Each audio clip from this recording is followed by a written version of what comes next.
자리에 있었다고.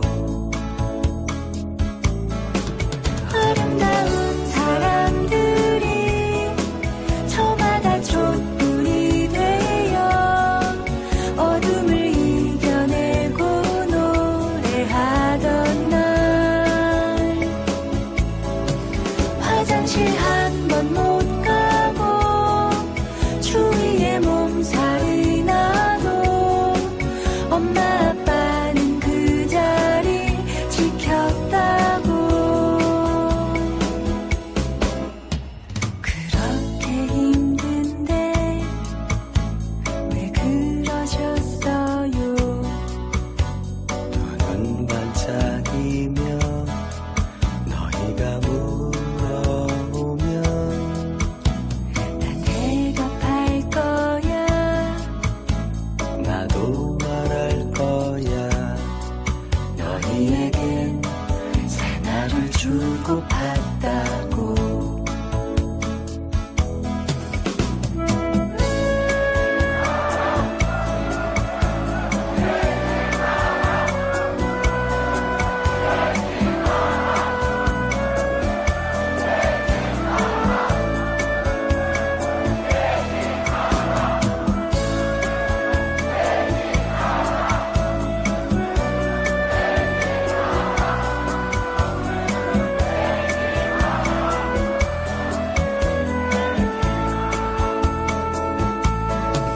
아름다운 사람들이 저마다 촛불이 되어 어둠을 이겨내고 노래하던 날,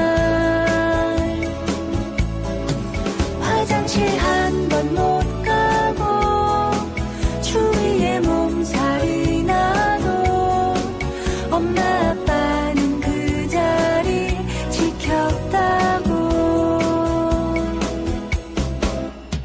그렇게 힘든데 왜 그러셨어요?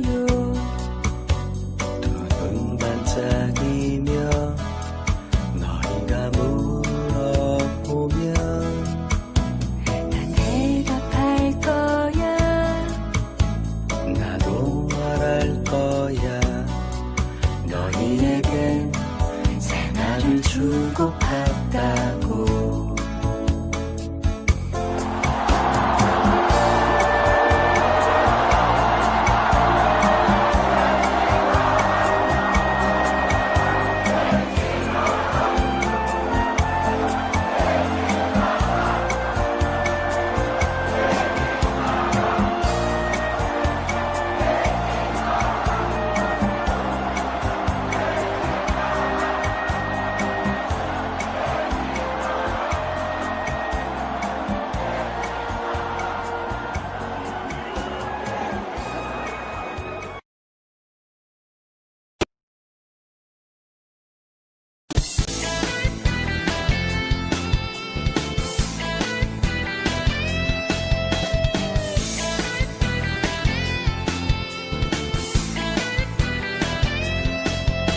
조선일보 서정주 박정희까지 일본 놈의 충성스런 앞잡이일 때 동상 걸린 손가락을 잘라내가며 해방을 위해 싸웠던 건 백성들이다.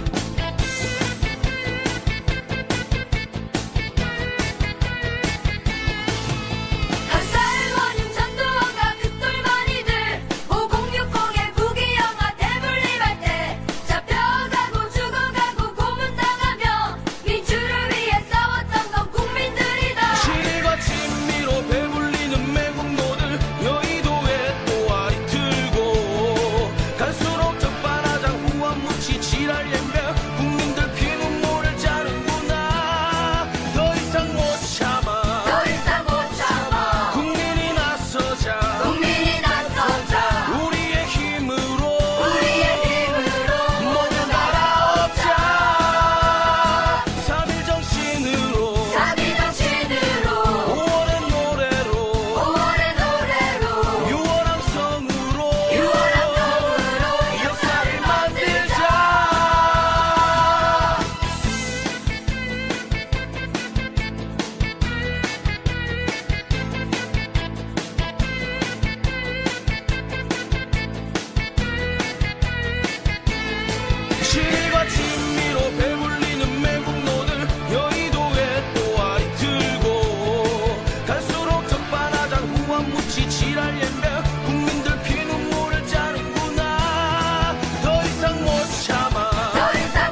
하이요.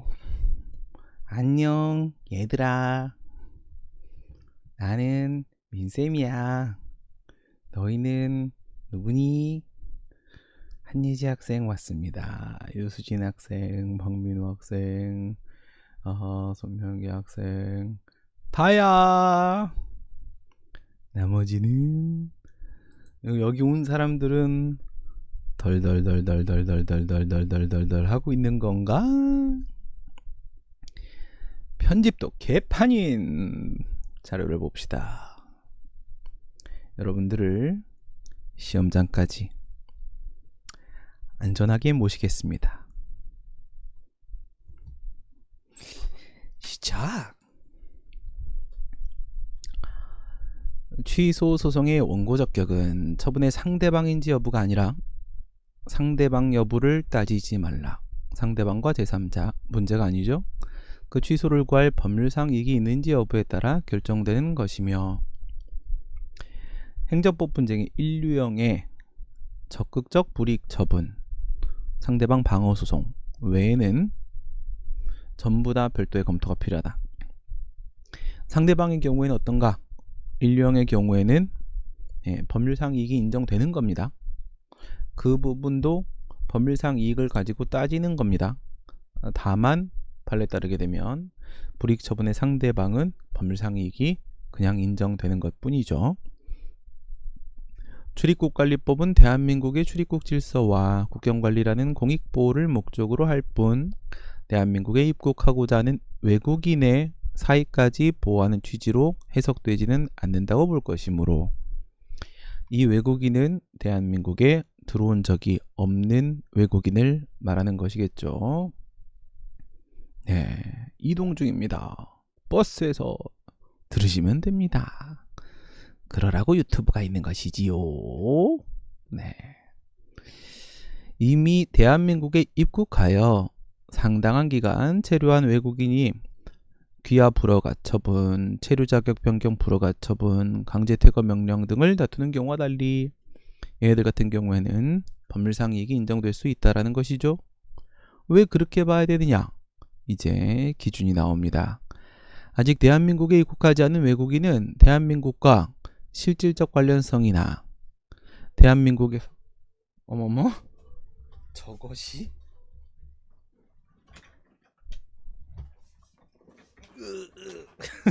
나 지금 뭐하니? 얘가 야, 왜 이 시간에 알람이 울리고 그래? 창피하게. 네, 헤라님 오셨습니다. 대한민국에서 법적으로 보호가치 있는 이해관계를 형성하였다고 볼 수 없으므로, 포인트는요, 키포인트는 실질적 관련성, 법적으로 보호가치 있는 이해관계의 형성입니다. 이것은 비단 여기에는 사증 발급의 문제에서만 다뤄지는 게 아니에요. 사익보호성 검토를 하면서 전에도 우리가 경험을 해본 것처럼 이 실질적 관련성이나 아니면 법적으로 보호가치 있는 이해관계가 형성됐냐 안 됐냐를 가지고 사익보호성을 따질 수 있는 경우들이 있습니다. 이거 사증 발급 말고도요. 네, 요 기준 하나 잘 챙겨 두시고, 사증 발급 거부 처분의 취소를 구할 법률상 이익이 없다. 그 얘기는 위에서 얘네들과 달리 라고 했으니까 대한민국에 들어와서 일정 기간 체류를 했던 귀화 불허가 처분, 체류 자격 변경 불허가 처분, 강제 퇴거 명령의 경우에 있어서는 얘네들은 사익보호성 인정된다는 거죠. 네, 실질적 관련성이 인정이 된다는 겁니다. 취소 소송의 원고 적격은 처분의 상대방인지 여부가 아니라 그 취소를 구할 법률상 이익이 있는지 여부에 따라 결정되는 것이며, 출입국관리법이 대한민국의 출입국 질서와 국경관리라는 공익보호를 목적으로 할 뿐 대한민국에 입국하고자 하는 외국인의 사익까지 보호한 취지로 해석되지 않는다고 하더라도, 이게 이제 유승준이죠. 이게 유승준이에요. 아직 대한민국에 입국하지 않은 외국인의 경우와 달리 거꾸로 돌린 거죠. 대한민국에서 출생하여 국적을 가지고 오랜 기간 거주한 재외동포는 재외동포법에 의해 보장되는 대한민국 출입국과 국내에서의 법적 지위 외에도 뭐 이 부분은 안 써도 되는 겁니다. 이 부분은. 그러니까 이런 건 세무조사 결정에서 세무공무원의 질문에 대한 답변 의무라거나 아니면은 세무공무원의 검사에 대한 수인 의무라거나 이걸 가지고 세무조사 결정의 처분성을 인정시킨 거랑 비슷한 거예요. 이 재해동법을 어떻게 알고 풀겠습니까? 그렇죠? 네, 그래서 이거보다는 뭘 가지고 봐라. 세무조사 결정에서도 과세 처분이 나온 다음에야 비로소 다투지 말고 분쟁을 조기에 근본적으로 해결하자. 장래 위험 방지 필요의 측면에서 예외적인 처분성을 인정시킨 거와 마찬가지로 여기서도 어디에 집중을 하자. 대한민국과 실질적 관련성이 있거나 대한민국에서 법적으로 보호가치 있는 이해관계를 형성하였다고 볼 것이므로 여기에 기준을 맞추시기 바랍니다. 유승준은 이것이 인정이 된다는 것이죠. 사증 발급 거부 처분의 취소를 구할 범상이익이 있다. 네, 입국 허가인데 사전적인 입국 허가의 성격을 띠는 사증 발급에 관한 문제였습니다. 이 봐라 이거. 아이고 막 엉망진창입니다. 편집이. 항고송상 피고 적격. 내부 위임을 받은 수임기관이 위임기관 명의의 처분서를 발부받아 그 사무 처리를 대행하면서 대신 통지하였음에 불과하다면 어디까지나 왜 이렇게 오타가 많아요. 네, 피고 적격이 있는 처분청은 위임기관이다. 네, 요거는 좀 뭔가 좀 다르죠. 처분청과 통지한 자가 다른 경우라도 처분청이 피고가 된다. 네, 만약에 내부임을 받고 나서 그 수임기관이 자신의 이름으로 처분을 했다라면 어떻게 돼요? 이거 조심하세요. 오케이? 권한위임, 내부임, 권한대리 3개죠. 근데 여기서 내부임의 문제입니다. 내부임에서 내부임을 받은 수임기관이, 그러니까 예를 들어서 서울시장이 자신의 보조기관인 비국장에게 내부임을 했어요. 그런데 비국장이 자신의 이름으로 처분을 했습니다. 그렇다면 피고가 누구예요? 위임기관인 서울시장입니까? 아니면은 수임기관인 비국장이 되는 겁니까? 외부적 명의자가 피고가 되는 거잖아요. 실질설과 형식설 나눠줬었고, 형식설이 타당하다. 정당한 권한을 가지고 있는 사람이 피고다라는 실질설, 이건 아니다. 왜? 정당한 권한이 있다 없다라는 문제는 그것은 본안에서 판단해 봐야 될 주체상 적법 요건 문제일 뿐이라는 것이죠. 그것이 소송 요건으로서 피고 적격에서 다뤄질 문제가 아니라는 것이죠. 그래요. 그런데 거기선 전제 조건이 있습니다. 수임기관이 자신의 명의로 처분을 해야 돼요. 근데 지금 여기서는요, 내부임의 문제가 등장을 했지만 쏘고만 안 되는 거죠. 수임기관이 자신의 명의로 처분을 한 것이 아니라 위임기관의 명의로 처분서를 발부받은 거예요. 처분서에 위임기관의 이름이 써 있는 겁니다. 그러면 여기서 외부적 명의자는 그냥 위임기관인 거예요. 이건 그냥 정당한 권한이 있는 자가 처분을 한 정상적인 상황인 겁니다. 그럼 여기서 특이한 부분은 뭐냐?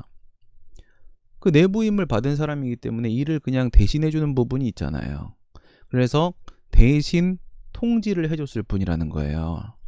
그렇기 때문에 피고는 위임기관이 그대로 된다는 겁니다.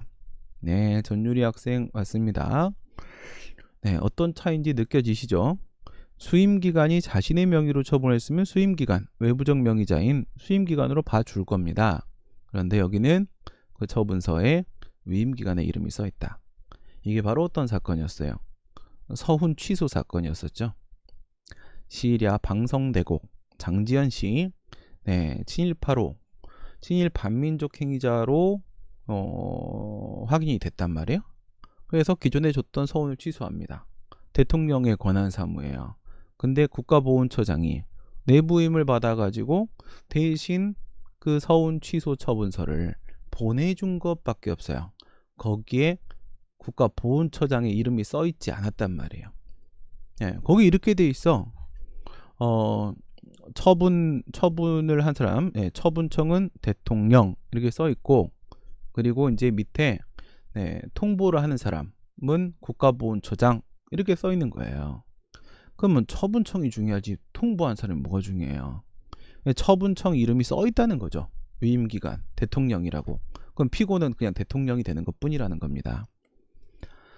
진호위의 처분에 대해 불복하여 행정소송을 제기하기 위해서는 중노위의 재심을 거쳐 재심판정서 송달일로부터 15일 이내에 중앙노동위원회 위원장을 피고로 재심판정의 취소를 구하는 소를 제기하여야 한다.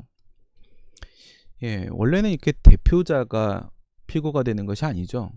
행정심판위원회면 그냥 행정심판위원회, 공정거래위원회면 그냥 공정거래위원회, 그냥 이렇게 합의제행정청이 그냥 피고가 되는 겁니다. 그냥 행정기관을 구성하는 방식이 독임형으로 만들 것이냐 합의형으로 만들 것이냐 그냥 그런 차이가 있을 뿐이죠. 예, 따라서 합의제 행정청이 그냥 원래 피고가 돼요. 공정위가 피고고 행심위가 피고고 이렇게 되는 건데, 여기서는 합의제 행정청이 바로 누구야? 중노위죠. 중노위인데 여기만 중노위 대표자가 피고가 된다. 이렇게 돼 있는 거죠. 네, 이경주 학생 왔습니다. 울고 있네. 그러면 이거는 왜 그렇다고? 답 쓸 때 피고 부분 쓰면서 노동행정 문제 나오면 독립규제위원회 한번 써주세요. 독립규제위원회. 독립규제위원회가 뭐라고 했어? 신중한 판단이 필요하기 때문에 합의형 기관으로 만들긴 했는데, 분쟁이 발생했을 때는 그 책임 소재를 또 명확하게 하기 위해서 그 대표자를 피고로 둔다라는 거죠. 원래는 뭐라고? 신중한 판단을 위해서 네, 합의형으로 만드는 거예요. 두 마리 토끼를 다 잡으려고 하는 거야. 근데 분쟁이 발생했을 때는 네, 책임 소재 분명히 하자는 거지. 그래서 대표자를 피고로 두는 거, 이런 게 바로 네, 중앙노동위원회 또는 선거관리위원회 이런 것들이 있단 말이에요. 대표자가 피고가 된다. 우리 행정소송법 13조에 따르게 되면 다른 법률에 특별한 규정이 없는 한 처분 등을 행한 행정청. 여기서 다른 법률에 특별한 규정이 있는 경우죠. 조례가 항고소송의 대상이 되는 경우에, 조례가 항고소송의 대상이 된다는 것은 뭐야? 처분적 조례라는 거죠. 물론 이제 그것이 두밀분교 폐지조례처럼 협의의 처분적 조례일 수도 있는 것이고, 뭐 그 외에 플러스 알파로 집행적 조례일 수도 있는 것이겠죠. 어쨌든 항고소송의 대상이 되는 경우 피고는 행정주체인 지자체 또는 내부적 의결기관으로서 의사표시 권한이 없는 지방의회가 아니라, 뭐 앞에 있는 지자체는 사실 크게 신경 쓸 필요가 없죠. 지방자치단체라는 행정주체가 피고가 된다는 건 바로 뭐예요? 이건 뭐 애시당초 항고소송의 피고가 아니죠. 당사자 소송의 피고죠. 당사자 소송의 피고. 행정주체는 당사자 소송의 피고죠. 네, 우리 행정소송법 39조에 당사자 소송의 피고 적격에 관한 규정을 두잖아요. 국가와 공공단체 그 밖의 권리주체. 네, 그러니까 지자체는 그냥 빠지는 거예요. 빠지는 거고, 이제 문제가 되는 건 이제 행정기관이 피고가 돼줘야 되잖아요. 행정기관이. 항고소송의 피고는 행정주체가 아니고 행정기관이란 말이죠. 그럼 그 행정기관 중에 누가 피고가 될 것인지를 생각을 해야 되는 거죠. 네, 김무영 학생 왔습니다. 그러면 지방자치단체의 의결기관인 지방의회, 지방의회가 입법기관입니까? 아니면 행정기관입니까? 이거는 행정기관이죠. 우리나라의 입법기관은 오직 국회밖에 없는 거란 말이죠. 그래서 이 의결기관인 지방의회도 행정기관이긴 해요. 그렇기 때문에 과연 누가 피고일 것인가 후보군 안에 들어는 갈 수 있는 거죠. 입법기관이라고 했으면 뭐 애시당초 안 됐을 겁니다. 근데 그 행정기관으로서 의결기관, 지방의회가 아니라 외부적 집행기관으로서 의결기관과 집행기관을 비교하는 것이죠. 집행기관으로서 조례 공포권이 있는 지자체장이다. 공포권이 바로 뭐야? 표시권이죠. 오직 여기서만 이런 일이 생깁니다. 보통의 법규명령에선 이런 일이 안 생겨요. 오직 조례에서만. 왜냐하면 보건복지부령을 만든다라고 하게 되면 그 보건복지부령을 만드는 것도, 제정하는 것도 보복부 장관이고 그것을 공포하는 것도 보복부 장관이에요. 그렇기 때문에 결정권과 표시권이 분리가 되지 않습니다. 예, 보복부령이 처분적 법규명령이었다. 이런 문제 생기지 않습니다. 보통의 법규명령은 이런 문제 생기지 않아요. 어디서만 생겨? 조례에서만 생기는 겁니다. 여기서만 지방의회와 지자체장, 지방의회와 교육감, 교육위원회와 교육감과 같이 의결기관과 집행기관이 분리되는 건 어디서만? 오직 조례에서만 그렇다. 그러면 이렇게 결정권과 표시권이 서로 분리되는 경우에는 누가 피고가 되는 거라고 했어요? 머리 좋은 놈이 대표자입니까? 아니면 말 잘하는 놈이 대표자입니까? 당연히 말 잘하는 놈이 대표자가 돼야 되겠죠. 머리 좋은 놈은 보좌관을 해야죠. 그래서 결정권을 가지고 있는 지방의회가 아니죠. 그렇죠? 누가? 표시권. 여기서 표시는 조례 공포, 예, 집행기관이 되는 겁니다. 지자체장은 일반 집행기관이라고 하고 교육감은 특별 집행기관이라고 하죠. 지방교육에 관한 조례의 항고소송은 이게 바로 둔밀분계폐지조례죠. 교육조례 공포권을 가진 집행기관으로서 시도교육감을 피고로 해야 된다. 교육사무라고 하게 되면 그 집행기관이 특별 집행기관으로서 교육감이 되는 것이죠. 일반 사무와 교육 및 학예에 관한 사무를 구별을 해 주셔야 되겠고, 권한위임을 받은 수임청이 정당한 권한에 기하여 그의 명의로 행한 첩누는 누구야? 네, 첩은 무슨 마누라도 없는데 처분이죠. 처분에 대한 행정소송의 피고는 처분 명의자인 수임청이 된다. 네, 권한위임을 받은 사람이 수임청이 정당한 권한을 가지고 있죠. 이건 그냥 정상적인 상황이에요. 권한 위임을 받았으면 위임청한테서 수임청으로 권한이 넘어옵니다.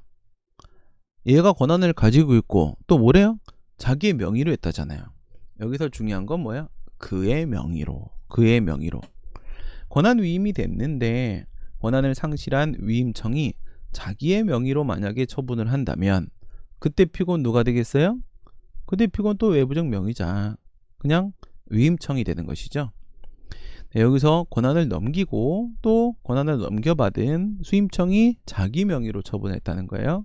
그러면 누가 명의자냐 보고 수임청이 명의자구나. 그러면 수임청이 피고가 되겠구나. 처분 명의자입니다. 언제나. 형식설에 따라서 권한 위임이든 내부임이든 권한 대리든 다 똑같다. 네, 다음은 내부임을 받은 데 불과하여 권한이 없는 행정청이, 그러면 내부임을 받은 수임청 쪽을 얘기하는 거죠. 그의 명의로 한 처분에 대한 행정소송의 피고 역시 처분 명의자인 행정청이 되어야 한다. 그 말은 무슨 말이에요? 수임청한테는 권한이 없죠. 이거는 이제 분리된 겁니다. 이거는 정당한 권한자와 그 외부적 명의자가 분리된 거죠. 얘는 분리된 겁니다. 내부임을 받았으면 법적 권한의 귀속점이 이전되는 건 아니에요. 그러면 여전히 그 위임청한테 권한이 그대로 있는 거예요. 위임청한테 권한이 있는데 근데 수임청이 자기 명의로 처분했답니다. 정당한 권한자는 위임청, 외부적 명의자는 수임청. 그러니까 수임청이 바로 피고가 된다. 그런 얘기가 되는 거죠. 처분 명의자인 행정청은 수임청을 말하는 것입니다. 대리권을 수여받은 데 불과한 권한위임, 내부임, 권한의 대리 얘기인데 뭐 두 개 다 보여주면 좋겠지만 판례가 그렇게 있지가 않아요. 대리권을 수여받은 데 불과하여 대리관계를 밝히지 아니하고 처분을 할 권한이 없는 행정청이 대리청 말하는 거죠. 노무현 대통령 생각하면 됩니다. 대통령 권한대행 국무총리 고건. 그래서 고건시는 대리권을 수여받은 데 불과하죠. 그런데 이 권한이 없는 고건시가, 국무총리가 그의 명의로 한 처분에 대한 행정소송의 피고 역시 처분 명의자인 행정청이 되어야 한다. 정당한 권한은 누구한테 있어요? 권한의 대리를 한다라고 해가지고 권한 대리한다고 권한 넘어가는 것 아니다. 안 넘어간다. 권한은 여전히 그대로 대통령한테 있는 것입니다. 피대리청에게 있는 거예요. 피대리청에게. 그런데 누구 이름으로 움직였대요? 국무총리 이름으로 움직였대요. 대통령 권한을 대행하고 있다라는 대리관계를 밝히지 않았어요. 자기 명의로 처분을 했어요. 그럼 자기 명의로 처분을 한 행정청이 바로 피고가 되니까 국무총리가 피고가 돼야 되겠죠. 다음은 행정처분의 취소 또는 무효 확인을 구하는 행정소송은 외부적으로 그의 명의로 처분을 행한 행정청을 피고로 하여야 한다. 네, 지금까지 위에서 한 얘기를 정리하면 이거죠. 처분 명의자, 외부 명의자 이렇게 되는 겁니다. 그러면 이 외부 명의자에 관한 문제는 다음 판례에서 다시 한번 다른 각도로 보고 있죠. 권한위임, 네, 권한위임은 외부 위임이죠. 내부 위임, 권한의 대리 문제 말고 요번에 뭐야? 지시통보입니다. 지시통보 사건은 어떤 사건이죠? 근로복지공단과 건강보험공단 사건입니다. 근로복지공단이 산재보험료나 고용보험료 그 부과 대상자와 부과 금액을 다 결정해 가지고 누구한테 통보를 해줘? 건강보험공단한테 통보를 해준다고요. 여기는 지시가 아니에요. 통보예요.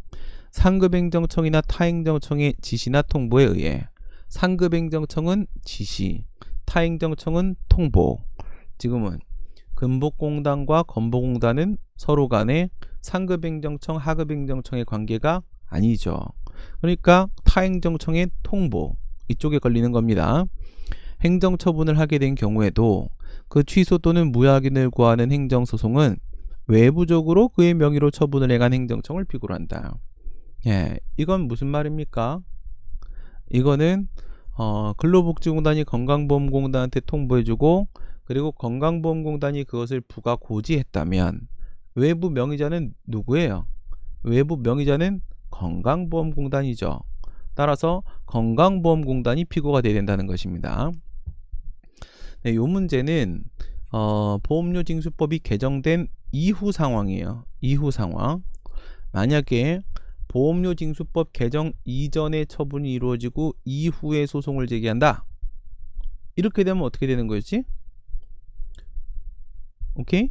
처분은 보험료징수법 개정 전이야. 그 다음 제소는 보험료징수법 후야. 이렇게 되면 전에 처분이 나옵니다. 보험료징수법 개정되기 전이면 근로복지공단이 결정하고 고지도, 외부적인 표시도 근로복지공단이 직접 하던 시절이죠. 그러니까 나는 근로복지공단한테서 근로복지공단의 이름으로 처분서를 받은 거예요. 보험료 부과 고지를. 그런데 이제 소를 제기하려고 보니까 보험료징수법이 개정이 된 거죠. 이럴 땐 피고가 누가 돼요? 건보공단이 되는 거죠. 건보공단이. 위와 지금 상황의 차이는 뭡니까? 여기서 지시통보 이거는 보험료징수법 개정 이후에 고지되고 제소하고 이후에 고지되고 제소하고 방금 설명드린 문제는 이전에 처분이 이루어지고 이후에 제소하고 오케이? 비교할 수 있겠어요?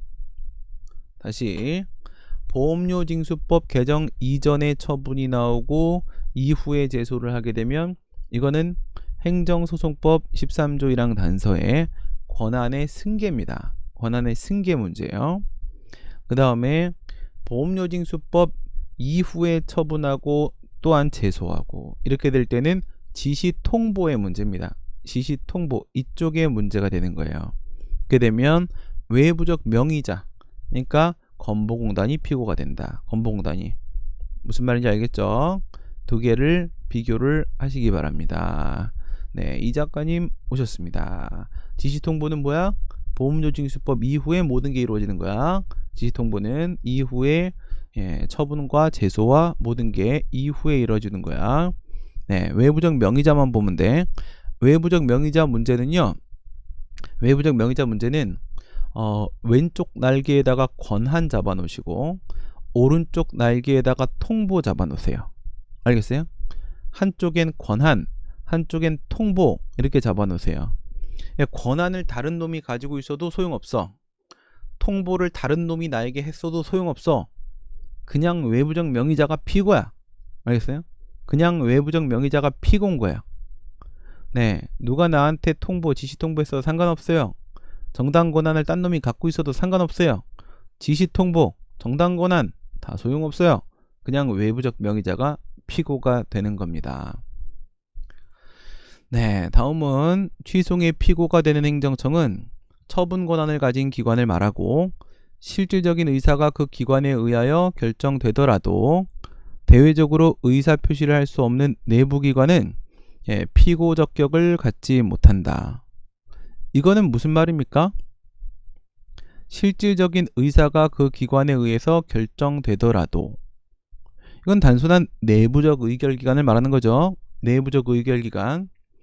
징계처분을 생각해 보세요. 징계처분. 징계처분은 징계위원회가 징계를 할 것인지 말 것인지의 여부, 징계를 한다라고 하게 되면 어떤 종류의 징계처분을 할 것인지, 그 모든 것을 실질적으로는 누가 결정해? 징계위원회가 결정합니다. 징계위원회라는 행정기관이 결정하거든.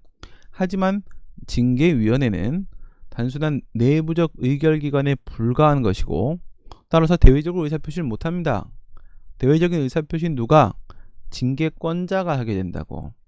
그러면 피고는 내부적 의결기관인 징계위원회야, 아니면은 외부적 표시기관인 징계권자야? 징계권자가 된다는 거지. 권자가. 여기도 역시 결정권과 표시권이 분리되고 있어요. 앞에서 처분적 조례에 대한 소송을 제기할 때 결정권은 지방의회, 의결기관이 가지고 있고, 표시권은 지자체장, 교육감, 집행기관이 가지고 있고, 이렇게 나눠졌었어요. 지금 여기서 징계위원회와 징계권자 역시도 결정권과 표시권이 나눠지고 있는 것입니다. 취소성의 피고가 되는 행정청은 행정기관 중 처분 권한을 가진 기관을 말하고, 위임기관이 법령에 의거하여 권한을 위임받은 수임기관은 법령에 의거하여 위임기관의 권한을 위임받은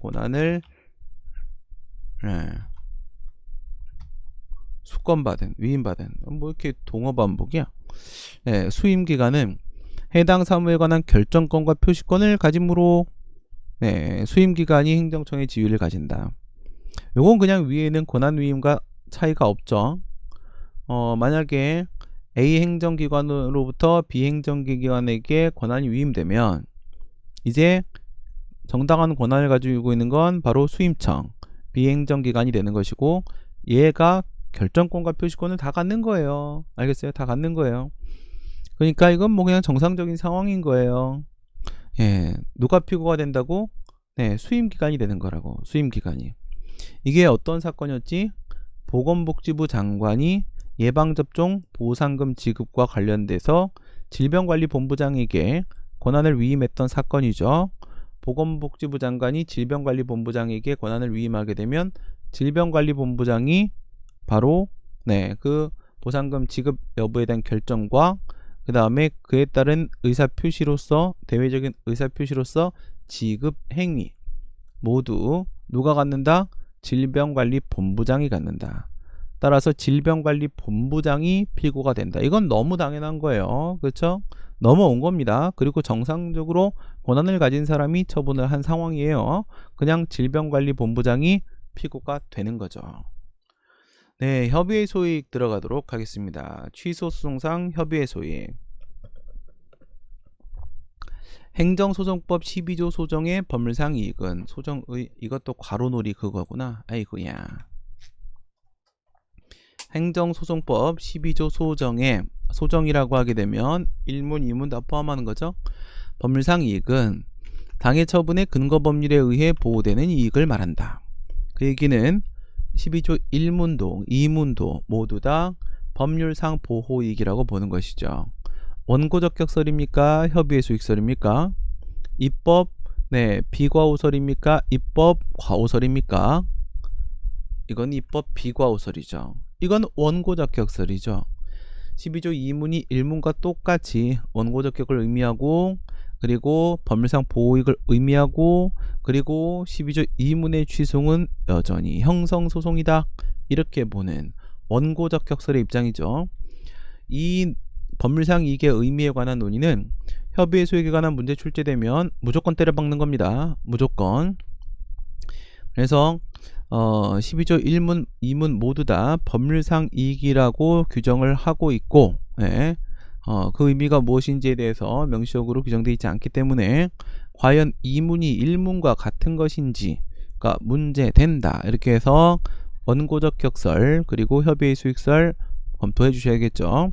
3포인트 잡으시고, 3포인트 뭐야? 이게 원고적 격이야, 협의의 수익이야. 그 의미 문제가 있겠고, 여기에 있는 취소송이 형성송이야, 확인소송이야. 예, 소송의 성격 문제가 있겠고, 법률상 이익이 법률상 보호이익이야, 아니면 위법 확인의 정당한 이익이야 라는 법률상 이익의 의미에 관한 문제가 있겠고, 이렇게 해서 3포인트는 반드시 찍는 거라고 했습니다. 3개 중에 하나라도 놓치게 되면 반드시 논리가 꼬입니다. 네, 스텝이 꼬입니다. 입법, 비과오설, 원고적 격설 얘기하는 거죠. 행정청이 제재 처분을 한 후 그 처분을 유리하게 변경하는 처분을 한 경우, 변경 처분에 의해 당초 처분이 소멸하는 것이 아니고 당초부터 유리하게 변경된 내용의 처분으로 존재하는 것이므로 취소의 대상은 변경 처분이 아니고 변경된 내용의 당초 처분이다. 이게 항상 먹히는 건 아니죠. 이게 항상 먹히는 건 아닙니다. 이거는 이제 역흡수된다는 얘기죠. 과거에는 이제 유리하게 변경되면은 뭐 항상 역흡수, 그 다음에 불리하게 변경되면 뭐 항상 흡수, 이런 식으로 잘못 가르치던 시절이 있고 판례도 헷갈려 하던 시절이 있었습니다. 근데 뭐 대체로는 유리한 변경은 역흡수되는 게 맞지만, 대표적으로 뭘 떠올려 보시면 되겠습니까? 바로 공정거래위원회. 공정거래위원회의 과징금 생각해 보시면 되는 거죠. 부당공동거래 행위로 인해 과징금을 부과하는데, 그렇다 하더라도 먼저 달려와서 얘기해 준 놈, 또는 그 조사에 협조를 한 놈, 자진신고자와 조사협조자는 그 과징금의 감면이 이루어지게 된다고 했잖아요. 그냥 감면 여부에 대한 심사를 별도로 하게 된다는 말이에요. 그러니까 우선은 요건에 해당하면 부당공동거래 행위를 했으면 우선 과징금을 부과한다는 거죠. 얘는 뭐가 돼요? 얘는 가행정행위죠.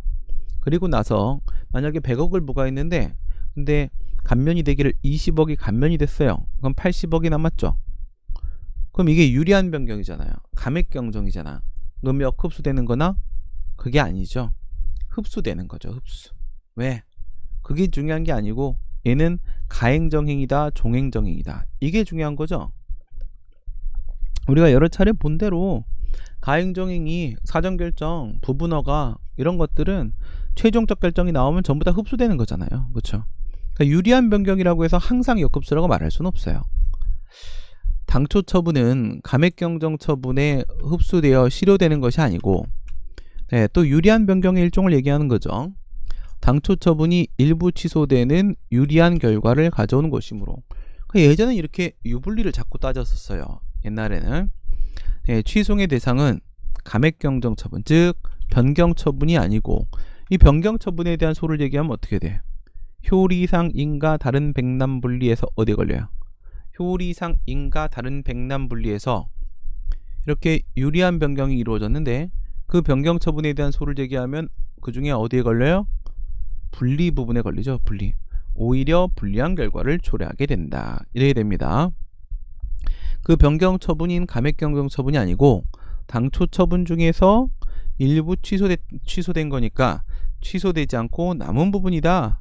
역시 역흡수, 변경된 내용의 당초 처분으로 보아야 한다. 이런 얘기가 되는 거죠. 그 다음에 요것도 조심하시고, 취소 판결이 있어야만 손해배상 청구가 가능한 것이 아니다. 그러니까 영업정지 처분이 나왔는데 뭐 3월에 영업정지가 나왔는데 3개월이 다 지났어요. 근데 뭐 별도로 뭐 가중요건 규정이 없어요. 또는 뭐 가중요건 규정이 있는데 추가 요건에 걸려서 더 이상 나중에 가중제재 처분을 받게 될 장래 위험이 없어요. 위험이 소멸했다고요. 그럼 이런 경우면 협의의 수익이 없죠. 근데 여기서 취소 판결을 받아 놓으면 기판력이 국가배상에 미치기 때문에 나중에 국가배상에서 기판력을 받을 수 있다는 점, 이것이 협의의 수익을 예외적으로 인정시킬 수 있냐? 됩니까? 안 됩니까? 절대로 안 되죠. 부당이득 반환 청구 소송이면 몰라도 국가배상 가지고는 안 됩니다. 비, 로, 소 이걸 기억해야 된다고 했죠. 비, 로, 소 취소 판결이 있어야만 비로소 가능한 부분이 있으면 그러면 이 취소는 아직까지 자기 역할이 있는 거예요. 나만 할 수 있는 역할이 있는 거예요. 하지만 손해배상 청구를 하게 되면 여기서는 효력이 아니라 위법성을 심사하게 되잖아요. 국가배상이라는 것은 공무원의 직무상 불법행위, 위법행위로 인해서 발생한 손해에 대해서 배상을 청구하는 겁니다. 그러니까 민사법원은 위법성만 판단하게 되죠. 위법성만. 근데 위법성은 공정력의 내용 범위 안에 있어요? 밖에 있어요? 밖에 있죠. 공정력, 구성요건적 효력은 무슨 효력이야? 유효성 추정의 힘이지 적법성 추정의 힘이 아니죠. 따라서 유효성 추정의 힘이니까 유효, 무효의 문제에는 공정력이 미치겠지만 적법, 위법의 문제에는 공정력이 미치지 않습니다. 따라서 그 처분의 공정력, 구성요건적 효력과 하등 관계없이 민사법원은 그 처분의 위법성 여부를 심사할 수 있는 게 맞는 거예요. 그러니까 비, 로, 소 이게 안 먹히죠. 취소 판결이 있어야만 손해배상이 가능한 게 아니라 없어도 가능한 거예요. 니 없어도 가능하다? 그럼 뭐야? 그럼 니는 니 갈 길 가라. 니 끝났으면 끝난 거야. 그쵸? 나 때문에 뭐 남아있을 필요 없어. 이렇게 되는 거예요. 과세처분이 취소되지 아니하였다 하더라도 국가는 이로 인한 손해를 배상할 책임이 있다. 무슨 얘기인지 알겠죠? 과세처분이 취소가 되어야지만, 즉 취소 판결이 있어야만 손해배상이 가능하냐? 아니라니까. 민사법원도 손해배상에서 위법 여부 심사는, 위법성 심사는 자유롭게 할 수 있는 거라고요. 취소 판결 없어도 가능해요. 비, 로, 소가 안 먹히죠. 그러니까 협의의 소익은 인정이 안 되는 겁니다. 손해배상을 이유로 나중에 손해배상 청구하게 될 것이다. 이걸 이유로 협의의 소익을 주장할 수는 없습니다. 시험장에 벌써 도착을 했어? 줄을 서 있어. 그렇군. 그래서 조금 떨려? 조금 막 이렇게 발발발발 떨려? 안 떨리면 그냥 공부해. 아무 생각 없이 출발했는데 아무 생각 없이 도착을 했어. 집에서 가까운가 보네. 근데 얘는 어때? 부당이득. 취소 판결이 있어야만 부당이득 반환 청구가 가능하다. 그렇죠. 취소 판결이 있어야만 되죠. 부당이득이라는 것은 법률상 원인 없는 이득을 말하는 것이고, 과세처분이라고 하게 되면 그 처분의 효력이 없을 때 법률상 원인 없는 이득이라고 말을 할 수 있죠. 이건 효력의 문제예요. 부당이득 반환 청구 중에 민사법원이 이 처분이 위법인데? 하고 이제 효력을 부인하냐? 그런 건 못하죠. 이거는 구성요건적 효력의 정면으로 반한다고요. 구성요건적 효력에 저촉된단 말이죠. 그렇기 때문에 부당이득 반환 청구를 제기하려면 반드시 취소 판결이 있어야 돼요. 그러니까 내가 이미 납부해 놓은 돈, 과오납부 금원 반환 청구 사건, 이미 납부해 놓은 돈을 돌려받으려고 하는 것이라면, 그러면 비록 협의의 소익의 부인 사유가 뭔가 발생했다고 하더라도 예외 사유가 인정될 수 있는 거예요. 이게 바로 뭐지? 부수되는 이익으로서 재산적 이익이 인정되는 거죠. 재산적 이익이 인정됩니다. 다음, 영업허가 처분의 취소에 대한 취소에 의해 영업권이 회복되지만, 영업허가 처분의 취소에 대한 취소에 의해 영업권이 회복되지만, 과세처분의 취소에 대한 취소에 의해 납세 의무가 소생하는 것은 아니다. 이건 뭘 얘기하는 거야? 취소의 취소죠. 취소의 취소. 뭐 앞에 게 취소 처분이고 뒤에 게 취소 재결이든, 앞에 게 취소 처분이고 뒤에 게 취소 판결이든, 앞에 게 취소 재결이고 뒤에 게 취소 판결이든, 어쨌든 취소의 취소가 등장을 하면 간단하게라도 취소의 취소를 쓴다. 알겠죠? 긍정설, 부정설, 절충설, 세 가지 있죠. 세 가지가. 그러면 절충설은 뭐였어요? 이게 통설 판례죠. 절충설은 바로, 다들 책을 펄럭이고 있네요.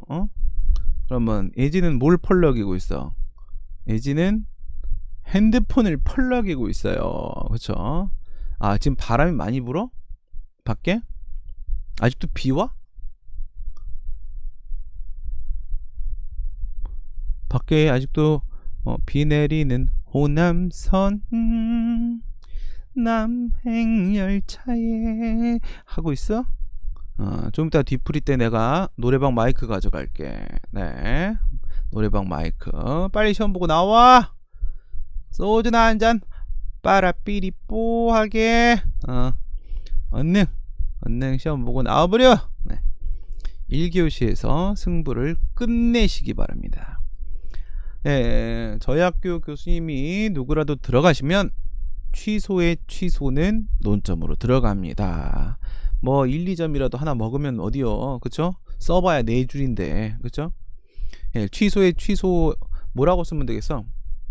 1차 취소, 2차 취소. 그러면 1차 취소에 의해 당초 처분의 효력은 확정적으로 소멸되었다라고 보는 부정살. 예. 확정적 소멸이 아니라고 보는 긍정살. 뭐 이렇게 쉽게 써도 돼. 쉽게.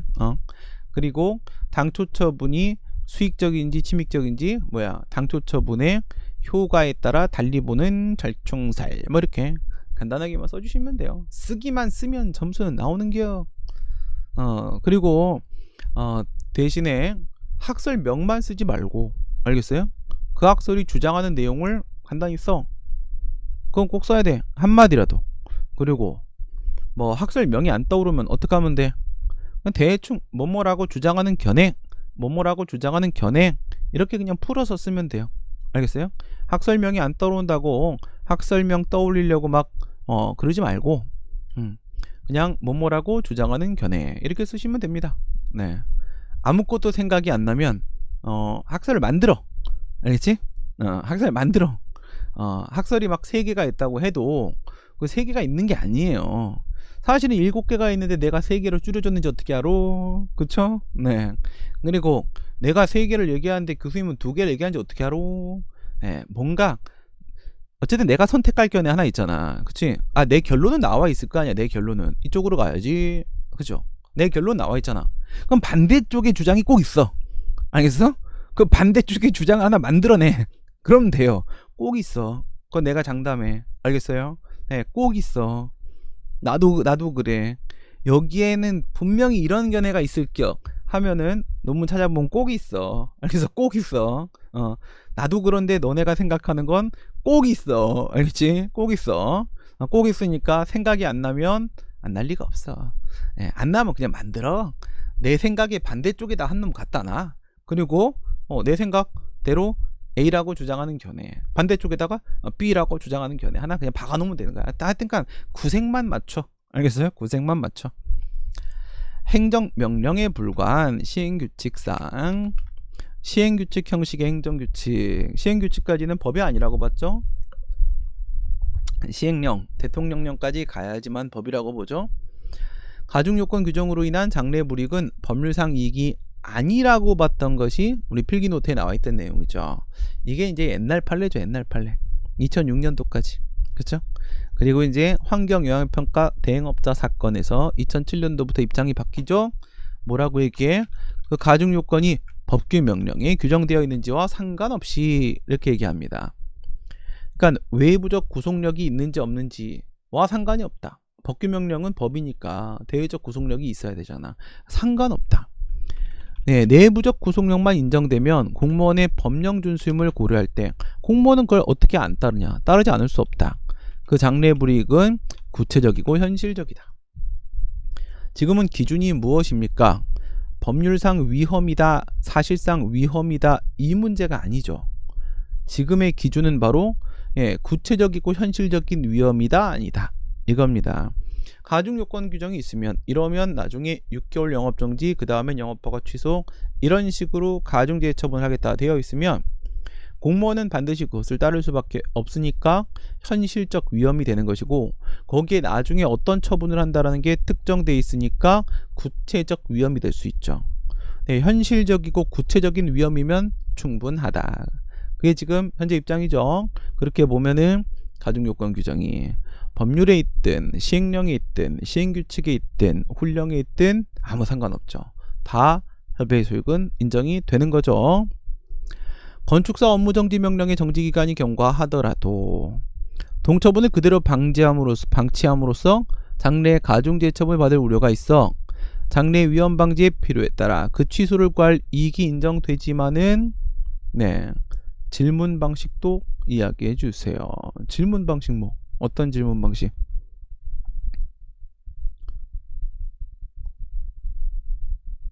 뭘 말하는지 모르겠어. 거기다 써놔 봐봐. 어떤 게 궁금해? 권리구제 방법? 아, 질문 방식 그거 얘기하자고? 막 그런 거?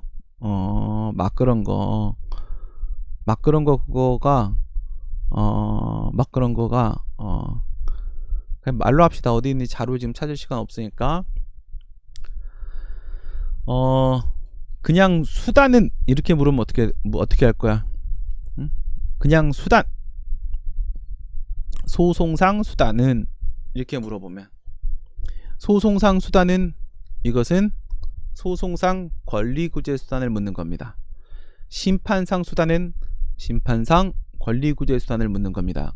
요즘에 그냥 그렇게 소송상 수단, 심판상 수단 이렇게 막 물어본다고 했지. 그리고 네, 만약에 쟁송상 수단 그러면 행정쟁송법상 권리구제 수단을 묻는 겁니다. 그러면 권리구제 수단하고 불복 방법의 차이는 뭐예요?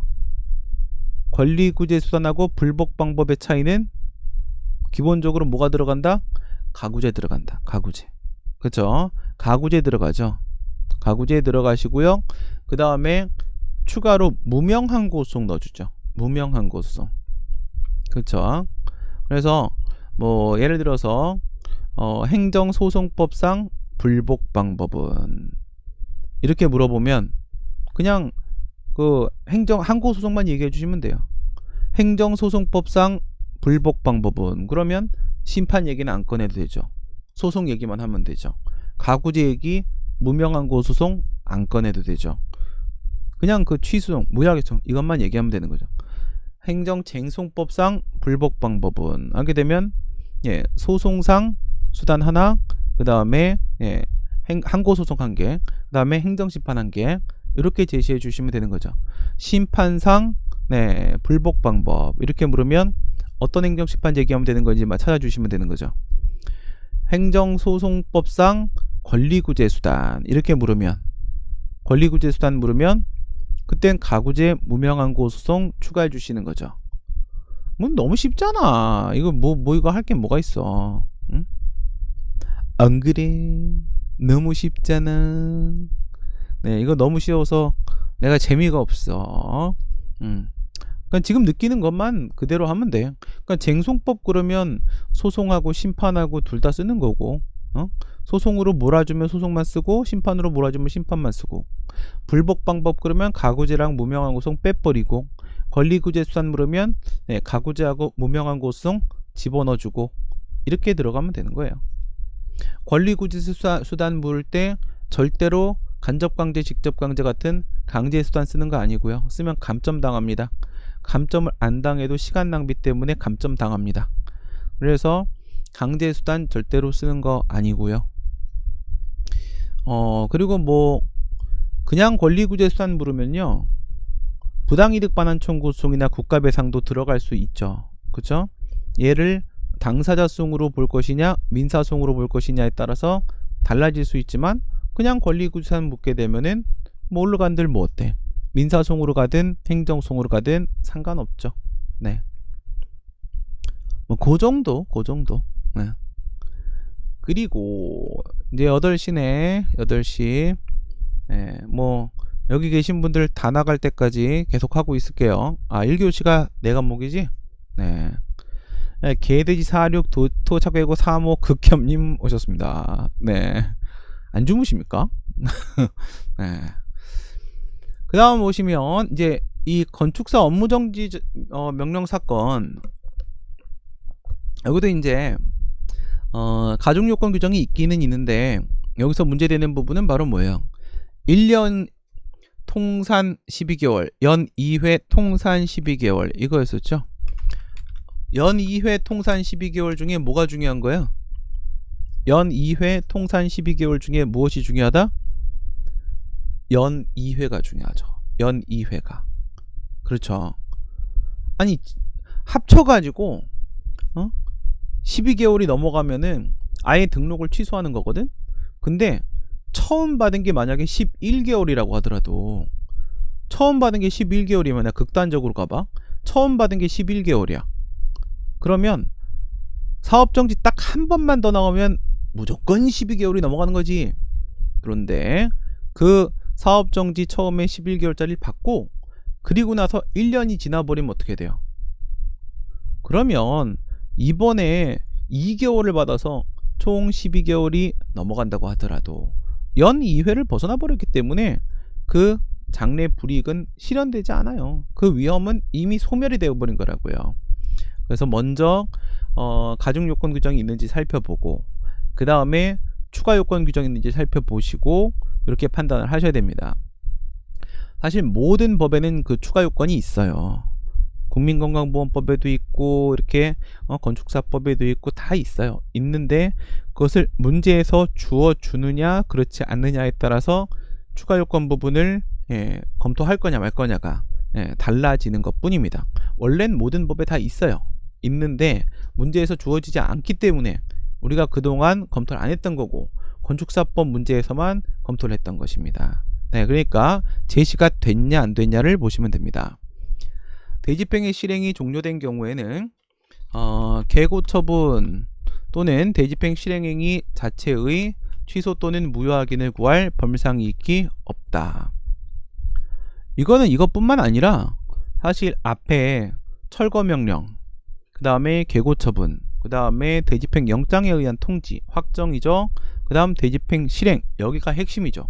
그리고 청산, 뭔 청산이래, 강제징수 얘기했지. 그 뭐야, 비용 납부 명령 이렇게 들어가잖아요. 이렇게 했을 때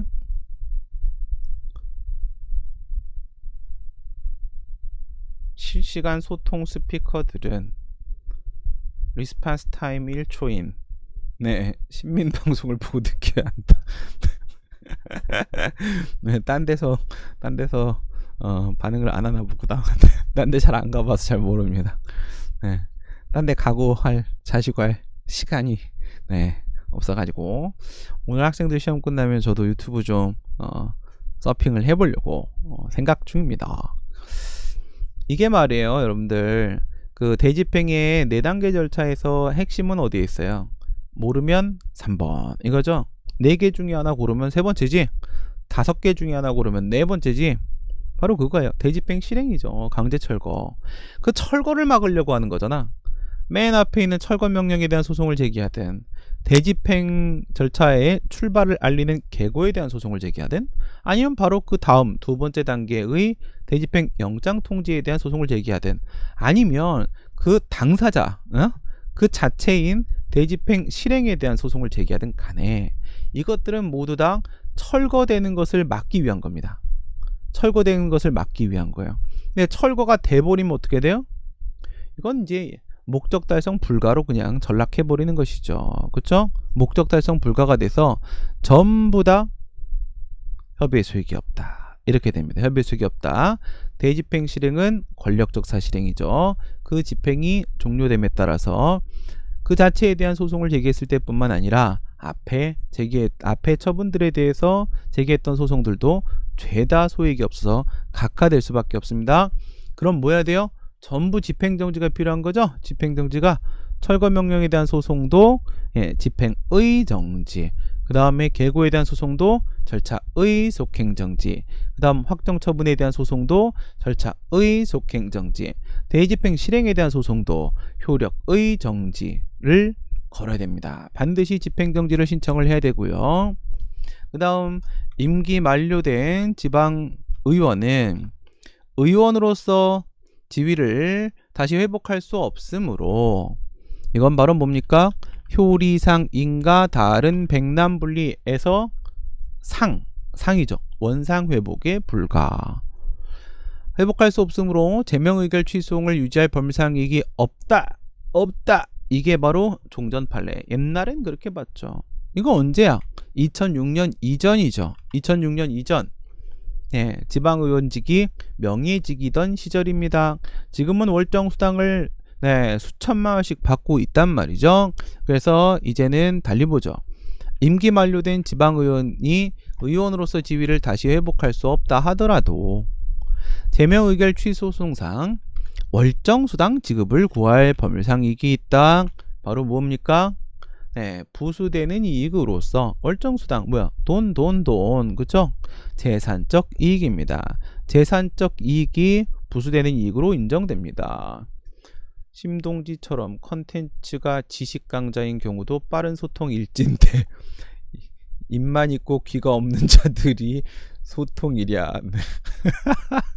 오늘 또 명언을 남기시러 또 오셨군요. 네. 전번 때 하루 종일 명언을 아주 그냥 쏟아 부으신 날이 전 아직도 기억에 납니다. 어떤 놈이 그렇게 대답을 안 하는 겁니까? 누구야? 정변인가? 정변은 뭐 열심히 응답을 잘 하죠. 정년 도달된 공무원이 공무원으로서 지위를 회복할 수 없다고 하더라도 이거는 문제가 출제됐었죠. 그쵸? 이미 정년에 도달했다.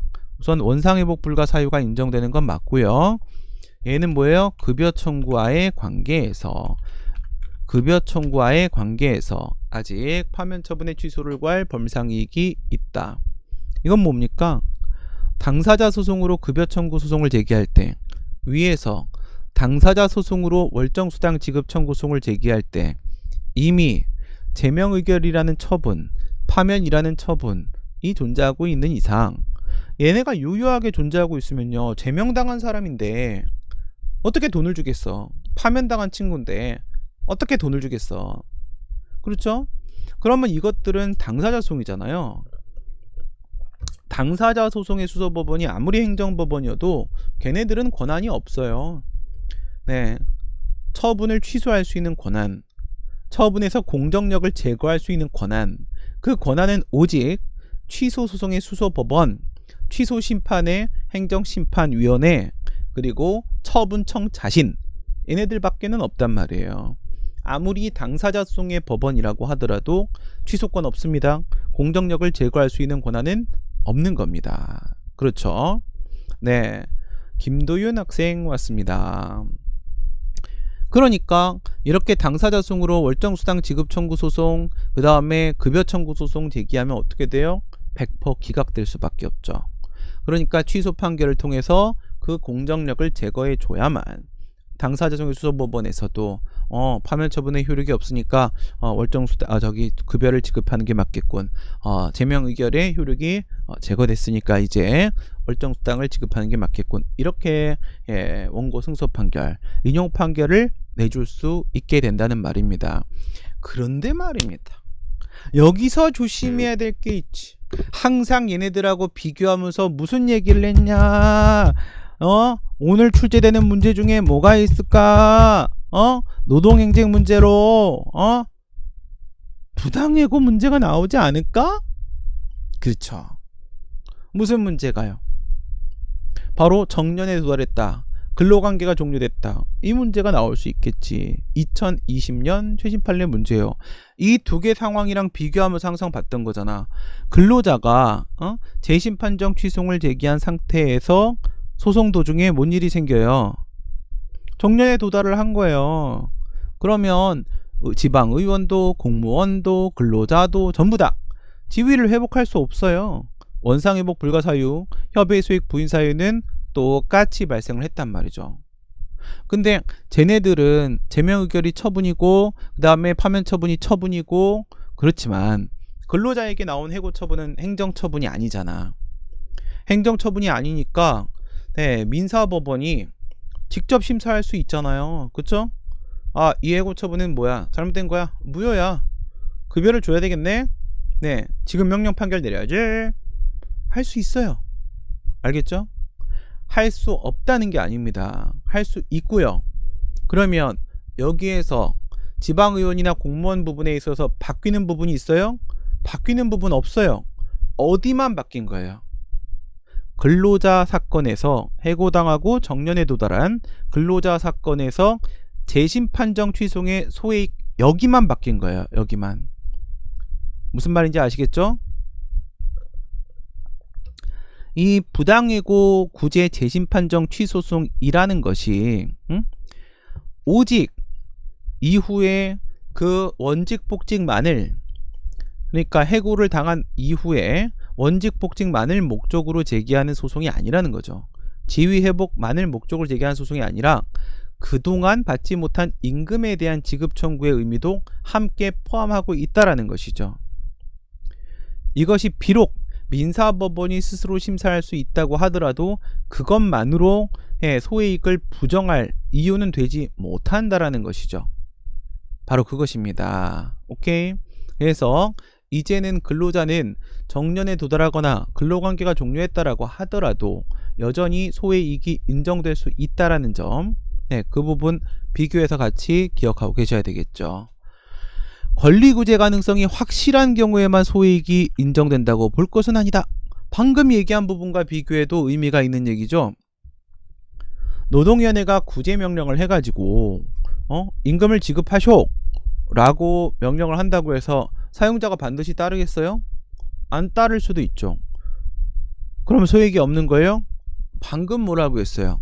권리구제 가능성이 확실한 경우에만 소액이 인정되는 게 아니잖아. 사용자가 따를 수도 있잖아요.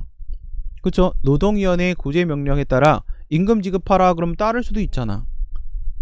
그렇기 때문에 소액을 인정하자고 얘기하는 거 아니겠습니까? 오케이? 네, 그 2020년도 판례에는 권리구제 가능성이 확실한 경우에만 소액이 인정되는 게 아니다 라는 의미가 그 베이스에 깔려 있는 거라고 말씀을 드렸었죠. 네, 시험장에 다 왔네요. 그간 수고 많으셨고 큰 도움 받고 떠납니다. 안녕하세요. 시험 잘 보세요. 화이팅! 네, 그러면 남은 사람들을 위해 계속합니다. 네, 여기서 동접자가 사라지면 뭐 가실 때 안녕하고 가주세요. 네, 가실 때 나가실 때 안녕하고 나가주세요.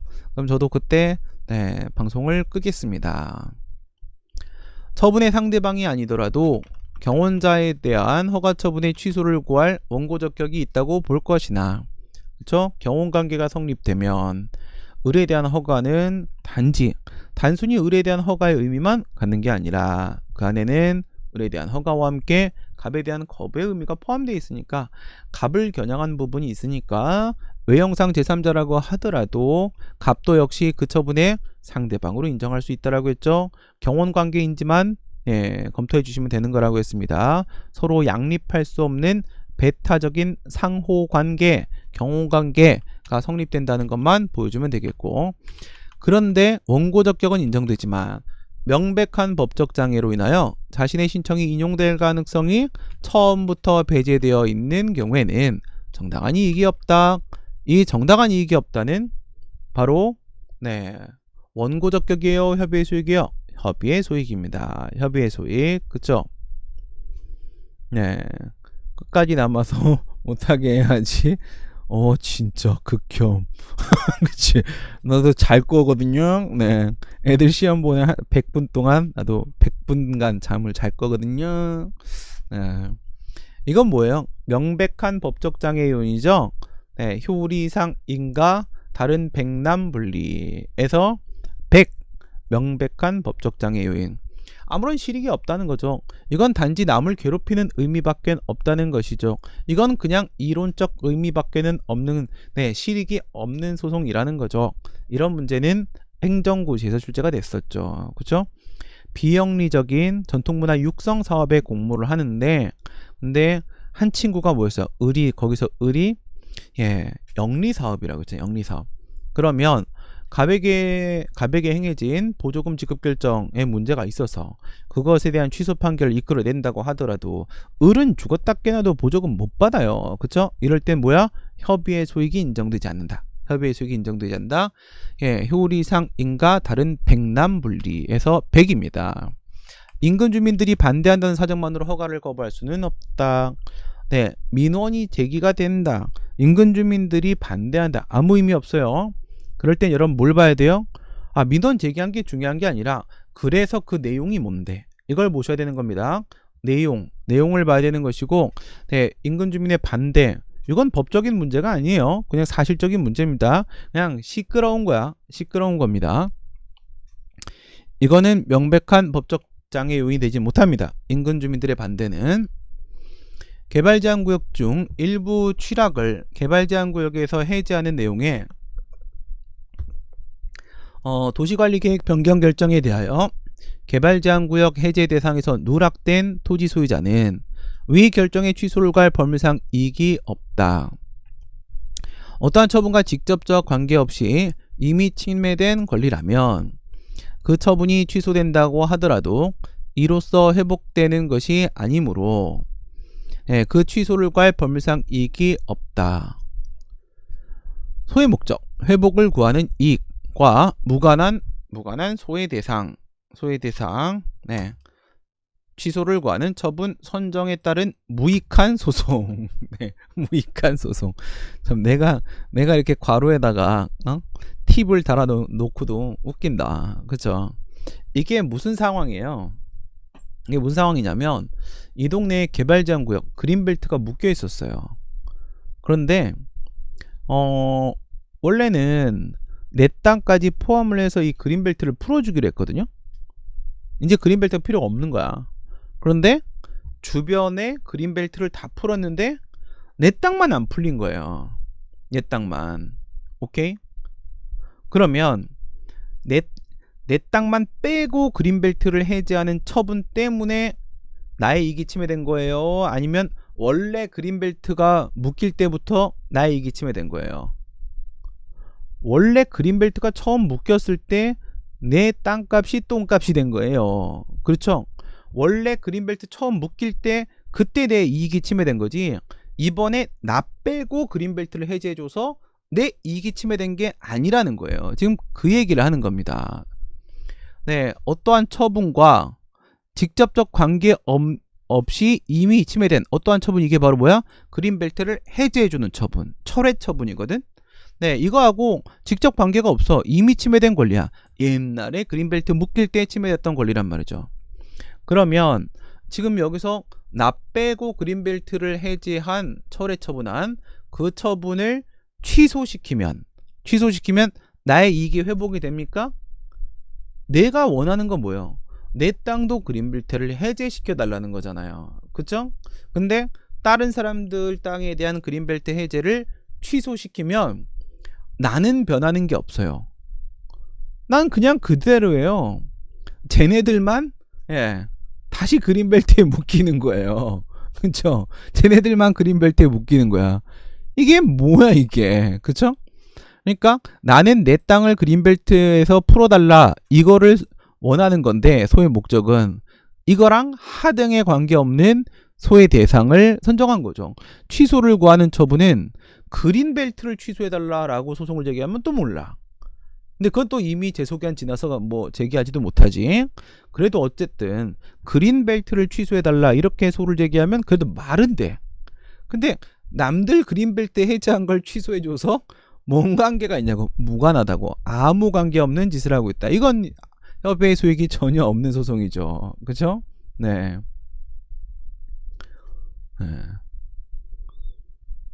그래요? 저는 뭐 선생할랍니다. 네. 선생할랍니다. 네. 뭐 저는 그 뭐 교수님 이런 말 자체를 별로 안 좋아했고, 일할 때도 회사에서, 그리고 학교에서 교수님들도 그랬어요. 학교에서 교수님들도 내가 대학교 1학년 때 남들 그렇게 부르길래 교수님 그렇게 불렀더니 교수님한테 혼났어요. 완전. 정말 민망할 정도로 혼났어요. 민망할 정도로. 나는 교수가 아니다 그러는 거예요. 예지 간다. 안녕. 고생했어. 화이팅. 시험 잘 봐. 어이구, 다들 이제 시험을 볼 때가 됐군요. 아니야, 그래도 나만의 삶이 있으니까 좀 더 가자. 나는 좀 더 간다. 그 다음에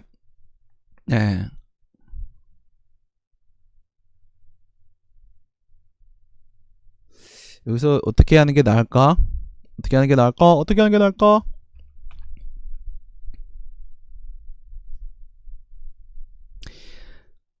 남아 계신 분 손 들어보세요.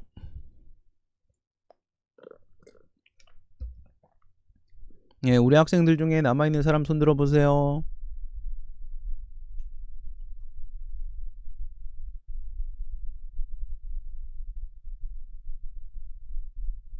다 간 거야? 우리 아까 있었던 우리 아해들 누구 있었니? 경주 있었고, 유리 있었고, 민우 있었고, 수진이 있었고, 없나봐요. 없나봐.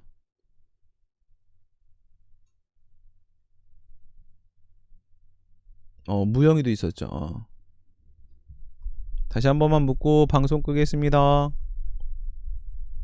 우리 학생들 남아있으면 손 셋 셉니다. 1 2 3 끝!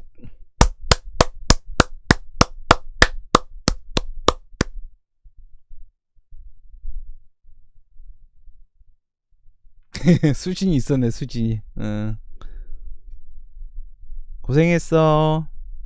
시험 잘 보고 와.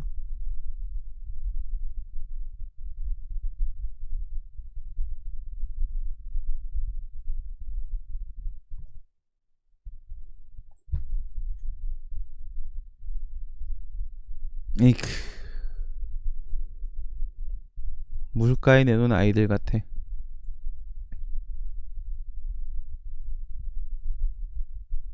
화이팅! 잘할 거야. 우리가 아는 문제만 나와라.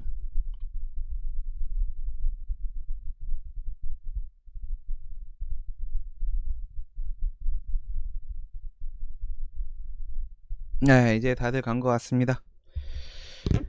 네, 2020년 대비 모든 수업을 이것으로 마치겠습니다. 아무도 없지만 21년은 몇 달 동안 경험을 해봤기 때문에 다시 입사를 할 생각도 없고 유튜브를 바탕으로 더 나은 모습으로 2021 대비 강의를 준비를 해보도록 하겠습니다. 여러분, 우리 학생들을 옆에서 항상 지켜주신 우리 민주시민 여러분들께도 감사 말씀드립니다. 모두 수고하셨습니다. 이제 하나님께 기도하는 일만 남았습니다. 여러분, 다음에 봬요. 안녕.